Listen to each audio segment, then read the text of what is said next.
some problems that in the homework that I thought they require more explanation, because first let's say where we are. Okay. What we are doing is we are talking about modeling, right?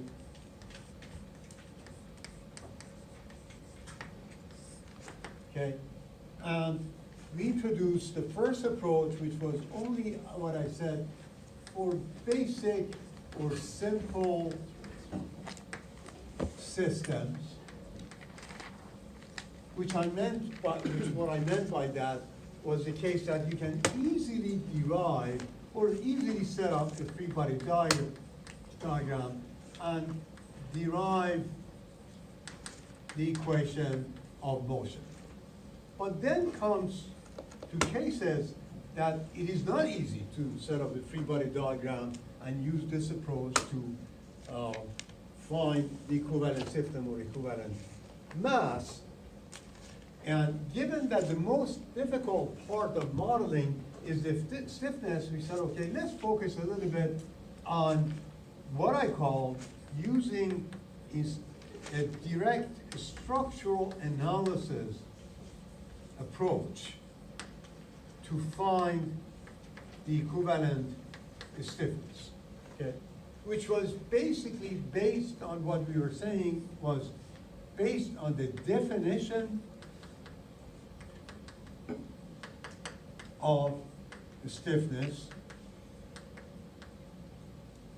which means what?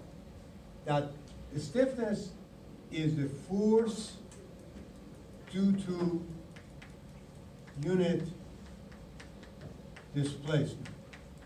So if the problem is difficult to approach it this way, is it possible to use a simple structural analysis approach by looking at the structure and see if we can induce a unit displacement and find the force that is generated in this structure as a result of that, right? That would give me the equivalent stiffness, right? But sometimes it's not, of course, as easy as it says here. You need to use concepts such as like superposition, sometimes use the concept of equivalent force system that you had it in statics, or sometimes you need to use even the concept of flexibility, which is the inverse of the stiffness. But all of these I put it under one umbrella of structural analysis, okay? So let's demonstrate that through some examples. But before that, I want to do one problem specifically, which at least in the other section brought to my attention that you had some difficulty with doing that. And that was problem 2.7. Am I right? Was that a good problem? That was not very clear. Right? I'll do that because it's an interesting problem.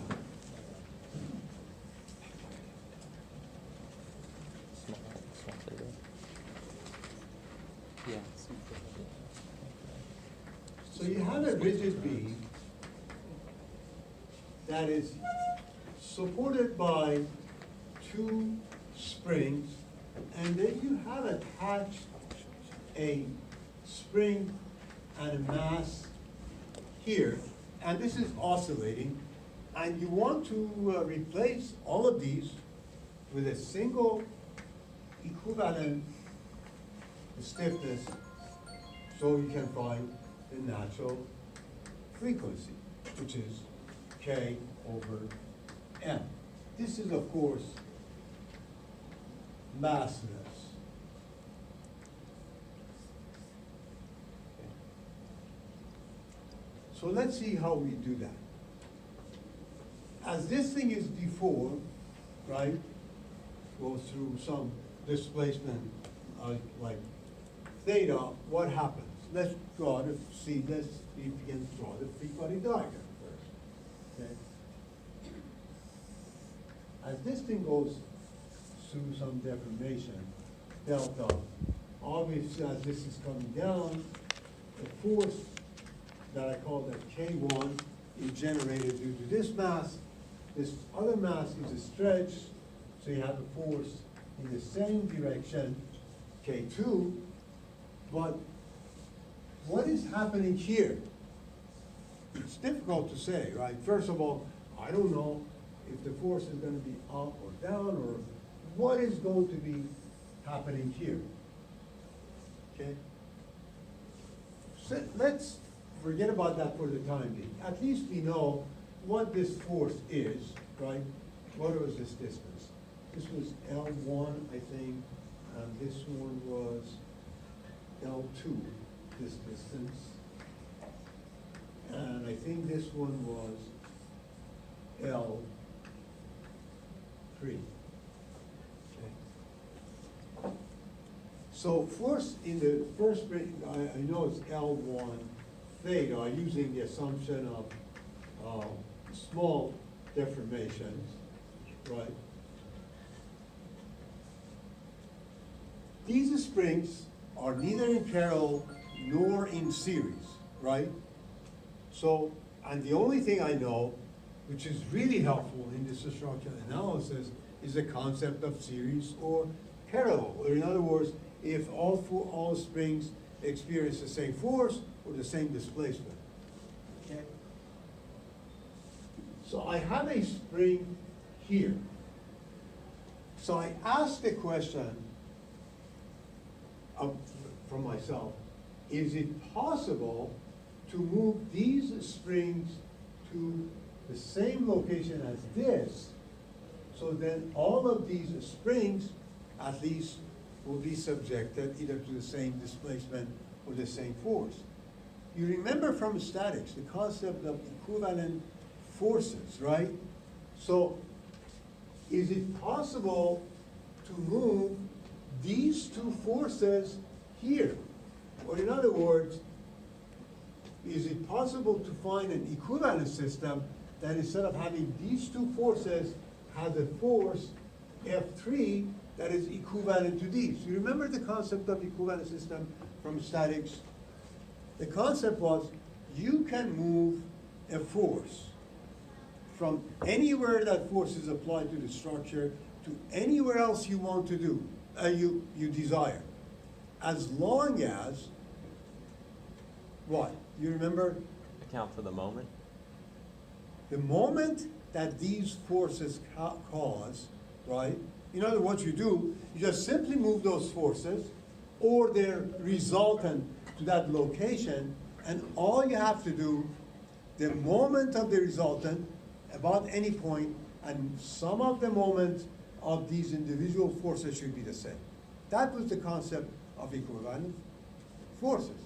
So what I'm saying is that this F3 times L3, which is the moment that this generates about point A, okay, should be the same as the moment that these two generate about that point, which is F1 times L1 plus F2 times L2.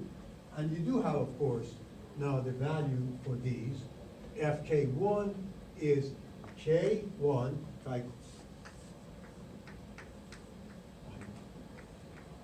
okay, is K1 times L1 theta. F2 is K2 times L2 theta 2, okay? Now, this will give you the relationship between F3 and F1 and F2. In other words, you can find F3 here in terms of F1 and F2. Okay, and I have it here, so I'm just going to write it down. But what I also did in addition was that, okay, now, if you have now this F3, I assume this F3 has been basically generated due to a fictitious spring L3. In other words, this represents a spring force that has replaced these two. So I call that the stiffness of this K equivalent 3. So this force F3 is K equivalent 3 times this displacement, which is L3 theta. Okay? So you equate these two. If you equate these two, you will see that it comes out that K equivalent times L3 squared, because this would be that, okay? Theta becomes K1 L1 squared theta plus K2 L2 squared theta. Theta obviously cancel out, and the K equivalent becomes K1 times L1 over L3 squared plus K2 times L2 over L3 squared. So this is the spring, the force or the spring that replaced these two, right? However, so in other words, you put an equivalent stiffness for those two, but now you have another spring here, K3. And these two obviously are subjected to the same force. So now you need to add these up by using the concept of series. So 1 over the K that you want to find is 1 over this K equivalent plus 1 over K3, and this will give you K prime. So the point is that sometimes the concept of parallel series is not easy to immediately detect. One thing that you really need to remember is, first of all, the definition of series or parallel. Parallel means that the springs are subject to the same force. Series means, to the same displacement. Series means they're subject to the same force, okay? And also, you need to always think of definition of a stiffness, and also in this approach, remember the concept of superposition or the equivalent force system and so on. So that's why I call that, so that under this general umbrella of a structural analysis or static analysis, okay? So I hope this clarifies at least one of the difficult problems. Yes? So parallel is subject to the same force? Parallel is subject to the same displacement. Series is subject to the same force. Okay. In fact, that reminds me of another problem. I'm not sure if I did go over that here, but I did it at least in the other section. Again, it's not a bad idea, at least to give you a hint about that problem, because that was also seemingly a difficult problem in the homework. And it's a good problem to, again, to elaborate the concept of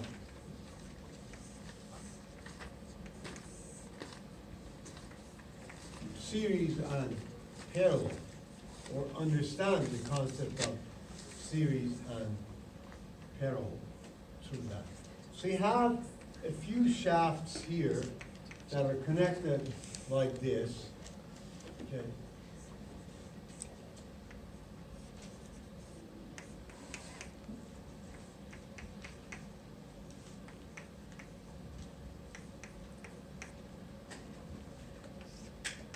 And the problem is asking, the radius of this is given. Is it possible to replace all of these with a single stiffness? basically using the concept of series and parallel.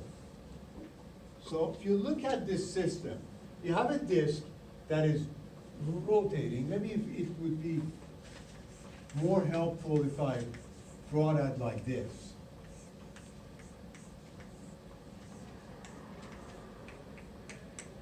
So this thing is rotating,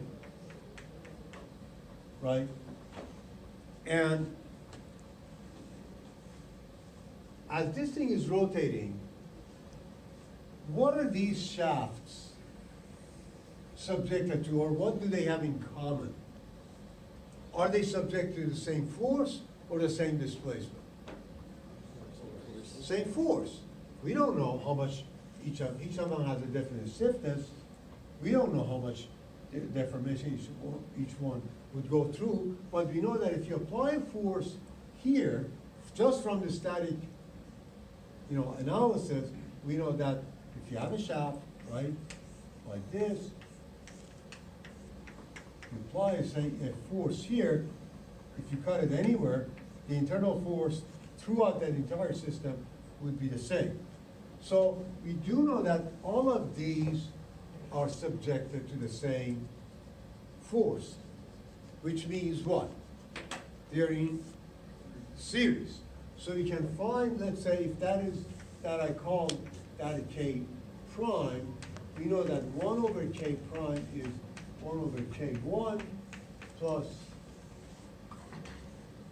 1 over K2 plus 1 over K3. So that will give you K prime.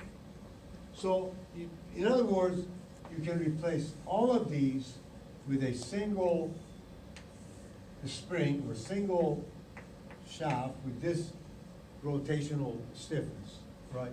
Now, let's look at these two. As this thing is turning, what can I say about these two? Do they experience the same force or the same displacement? Same displacement. I don't know what the force is in these two. It's an indeterminate system, but I know that these are constrained here, so whatever rotation I generate here, both of them go through the same. So since they go through the same displacement, then that means they are in parallel. So if I call that total stiffness being that, would be this K prime T plus K4.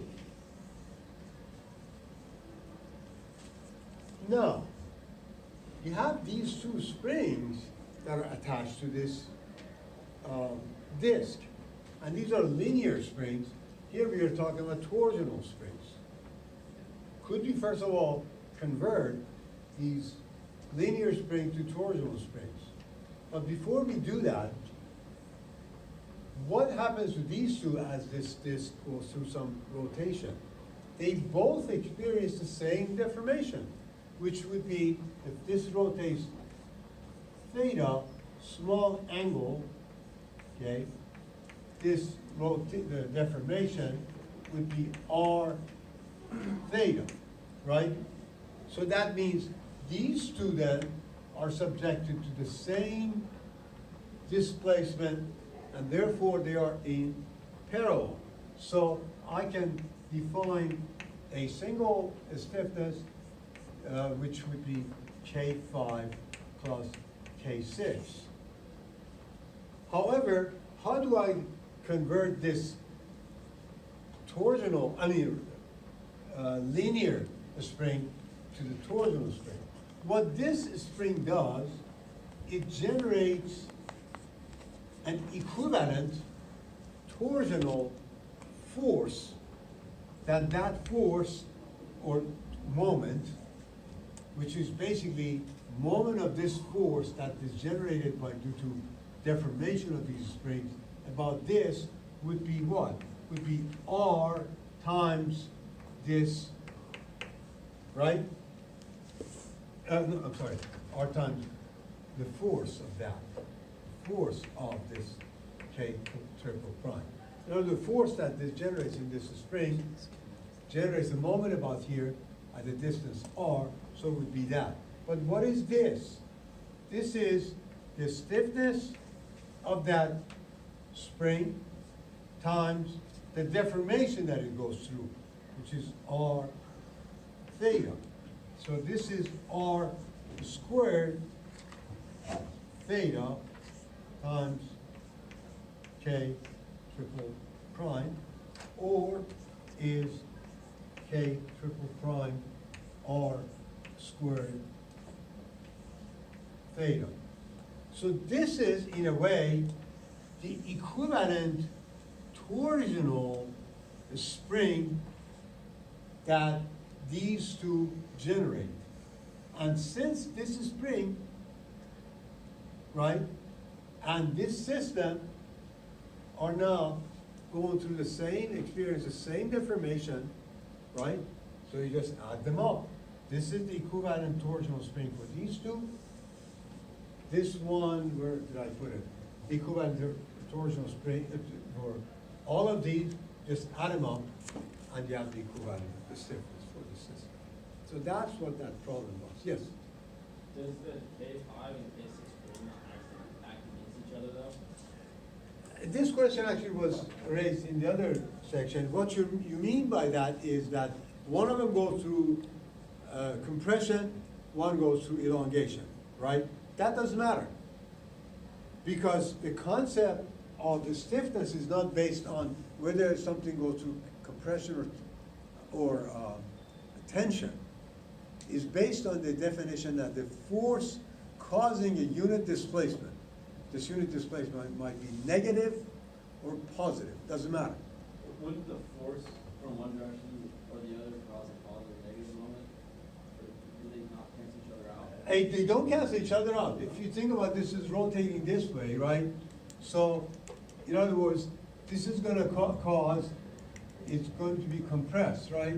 So it causes a force this direction, and this is a stretch, so it's gonna cause a force like this. So in a way, they're the same, generate moment in the same direction. Any other questions? Yes? So when we look at it from like that point of view, is that just finding the vibration in that direction? Yes, you're talking about vibration like this. Yeah, because like if I had this shaft and I was worried about it coming apart because it got close to like the after frequency of my car or whatever, Right.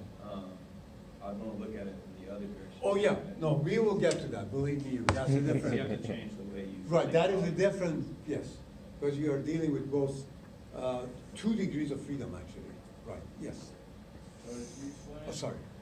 how, like, initially we said that the first, like the 3 different diameter shafts at the bottom, we said that they were, Experiencing the same series. force.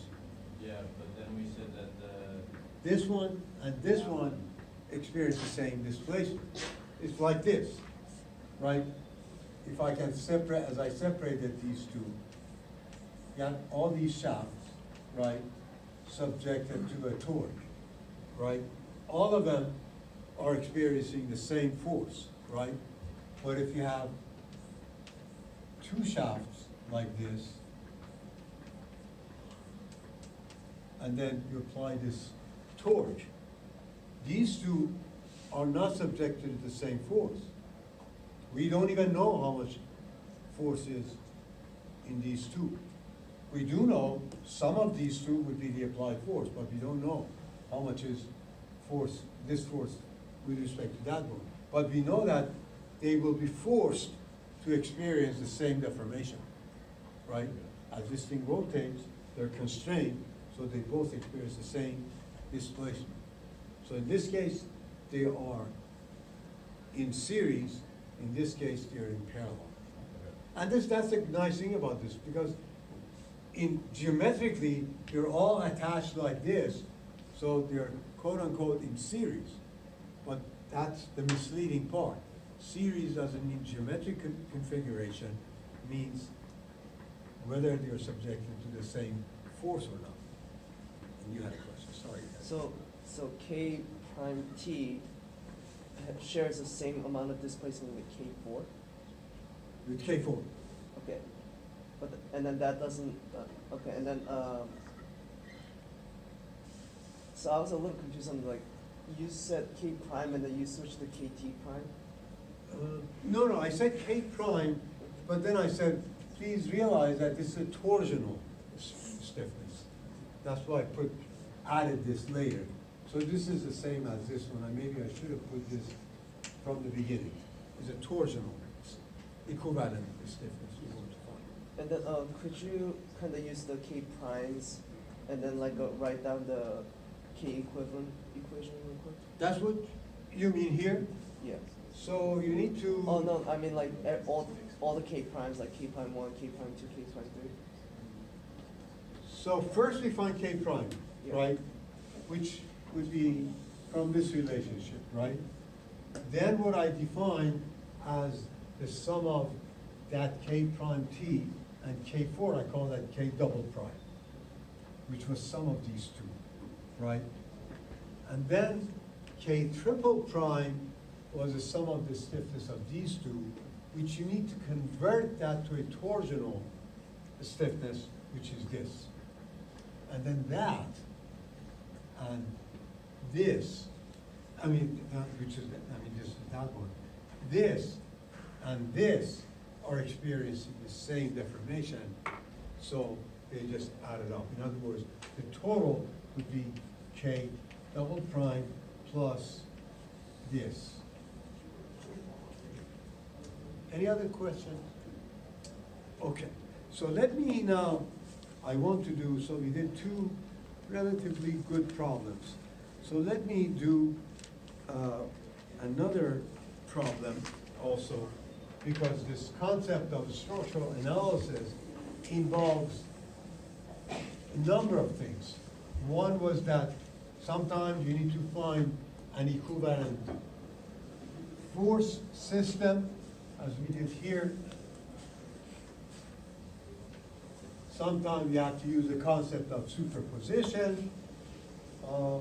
But all in all, basically what we are talking about, that the second class of approach is based on structural analysis, which may be in many different forms or shapes. But the concept is to simply find the equivalent stiffness based on the definition of the stiffness, which is force generating a unit displacement. I'm going to do another problem before I do another good one. And this is an example of, again, how we use a structural analysis to find equivalent stiffness, but based on the concept of superposition. We saw using the equivalent force system. Now let's look at superposition. If you have a rigid mass that is rigidly connected to two flexible beams, configuration doesn't have to be like that. You can have something like this, okay? In fact, I remember many years ago, I was involved in a consulting for a precision instrumentation company, Starrett, in Massachusetts. And they had a vibration problem with their measurement system. And it was basically, we have one actually in building 41, a Starrett precision measurement instrument, if you want to look at it. It's basically something like this. You have a measurement system, whether it's a tiny camera or whatever, basically can be modeled as a rigid mass that is supported by these supports, which I call them beams, right? And in fact, this was a problem. It was vibrating due to, of course, the problem was with the damper. But anyway, you need to find, for instance, an equivalent stiffness for this whole system. So I'm looking at an easier piece, or not easier, but something that not as complicated. Let's say you only have something consisting of two beams with a rigid mass, and you want to find its equivalent stiffness. If you have a rigid connection between a flexible beam and a mass, as this thing deforms, deformation that takes place is like this. No rotation happens here. So it moves like this. According to the definition of a stiffness, what you want to find is if this is going through a displacement P, delta, as a result of a force P, okay? How do you relate these two, right? In other words, if you can relate, this is something like delta. If we put this as 1, then this becomes your stiffness. So let's see how you can do that in this case. When you have a beam like that after deformation, no rotation takes place, this is basically something like this, that as if you've had this beam subjected to a force, I call that P1. This P1 causes a deformation and a rotation, okay? And then, since the connection between these two is rigid, that means there is also an internal moment here, that an internal moment causes also some deformation and a displacement. So what you know is the sum of these two is 0, and sum of delta 1 and delta 2 is delta that you're looking for. From the strength of material stress analysis, you've had these. You've had the problem of how to find the displacement and rotation at tip of a cantilever beam subjected to a concentrated load.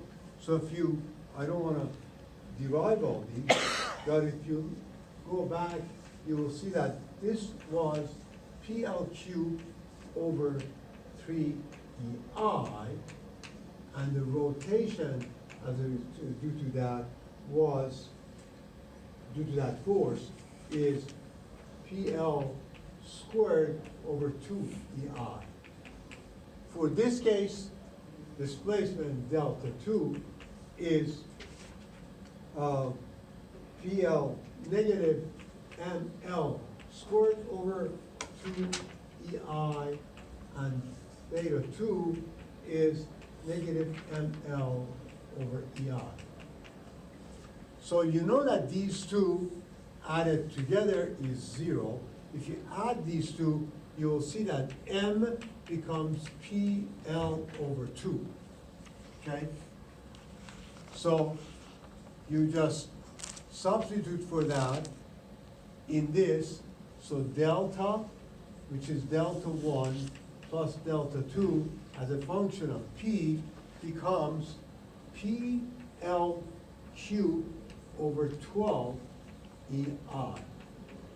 So in other words, if you have a beam subjected to a force P that experiences a deformation delta, there, no rotation takes place, based on this concept of superposition, the relationship between this and the deformation that takes place in that direction is that. Therefore, if this is 1, this would be the stiffness, or the stiffness for a beam like that is 12 EI over LQ. So for a structure like this that consists of 2 columns or 2 springs that experience the same displacement, these are in parallel, so the total stiffness for that system, for something like this, would be sum of these two, so total stiffness would be 24 EI over L cubed. Okay. Yes. P equal to P one. Which one? So you, for. Oh, yeah, that's right, yeah, sorry. It's just P, okay. Yeah, I should have instead, to make it less confusing, put this as P asterisk. That everything is there is P. Right. Okay. Any other questions? So that's, again, using structural analysis to find the equivalent stiffness. Okay? So I want to do another problem. I think you have the time, that's good. You can do that. So this class of problems, which I categorize it under the umbrella of structural analysis, is the most diverse type of sort of the problem that you encounter. And the only tool that you have is just you need to remember the concept of superposition, the concept of equivalent springs, stiffness, parallel or series, or direct definition of a stiffness to solve these problems. So, as we will see later, the good news is, although this class of problems is a very diverse range, and maybe you sometimes wonder, okay, how do I know that in terms of using structural analysis, what is the first step and so on? You will see that fortunately, all of these, in fact, can be done by using the energy methods approach, which I'll introduce hopefully next week. But let's do another good example, okay? Let's say you have a disk, it is a massless disk, and you have attached a spring to this disk, supported at some point that can pivot around that. And at some point along this disk, you have connected a cable. This is an inextensible cable, doesn't change lengths or doesn't vibrate, doesn't deform or anything. And then you have connected a mass to it. And you want to find the equivalent stiffness of this system as this thing vibrates, as the mass vibrates. So the mass is connected to a cable, to a disk is connected to this spring, and this thing rotates, and this, as a result, this vibrates. You want to set up basically equation of motion, and you will find the equivalent system to set up the equation of motion here. So you want these two. Obviously the mass is easy because the only mass you have is this, which is moving. So as this thing moves up and down, let's say it rotates in this direction, okay? So this point, I call that point B, moves to point B prime. This, in a way, rotates an angle of phi sub A, which point A also is subjected to the same amount of rotation, okay? Sometimes in cases like this, although we know the concept of the stiffness, it is easier to use an inverse, basically, concept, which is called flexibility. In other words, in this case, I can say, okay, if I have a unit force, unit displacement that this experiences, can I find the force that is generated in this system? It's not easy. But I can look at it this way.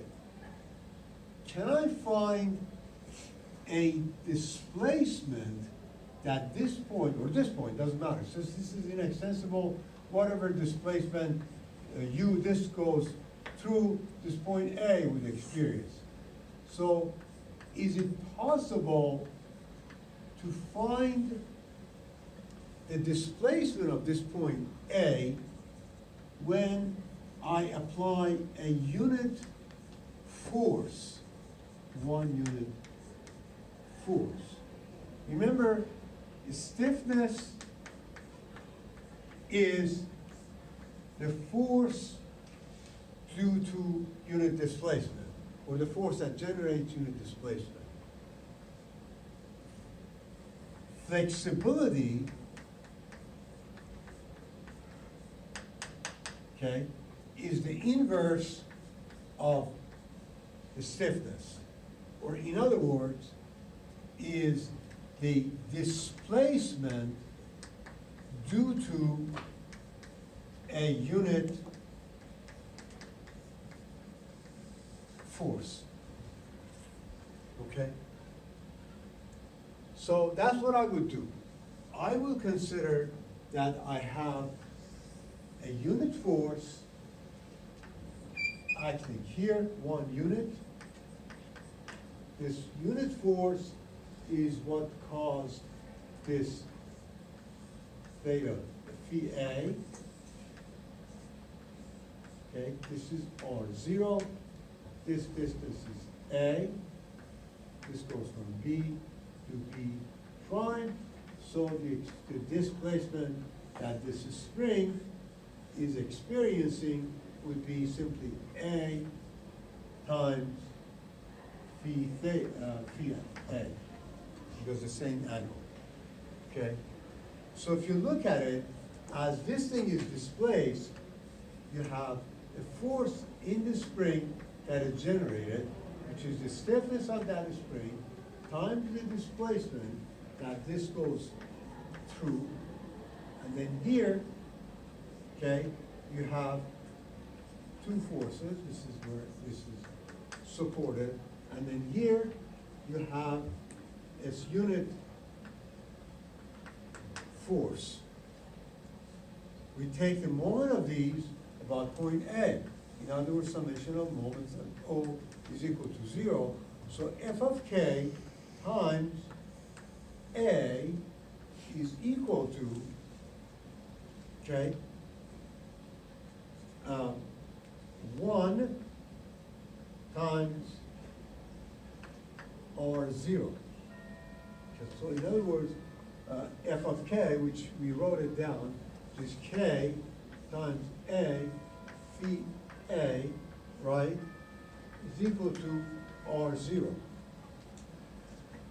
However, you also know that the displacement that is caused here, which is delta A, right, is what?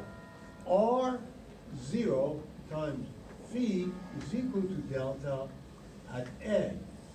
Okay? So you substitute for phi as delta over R0 in here, and you basically find R0, and I'm going to delta A. Okay? Delta A, in terms of those parameters, comes out to be R0 squared over A squared over K. And as I said, since this is the displacement due to unit force, this is the flexibility, and flexibility is 1 over the K equivalent of the system. Therefore, you find K equivalent would be the inverse of that, which would be what? Which would be K A squared over R0, and therefore natural frequency, because this over m square root of that, so it would be A over R0 K over L. Okay.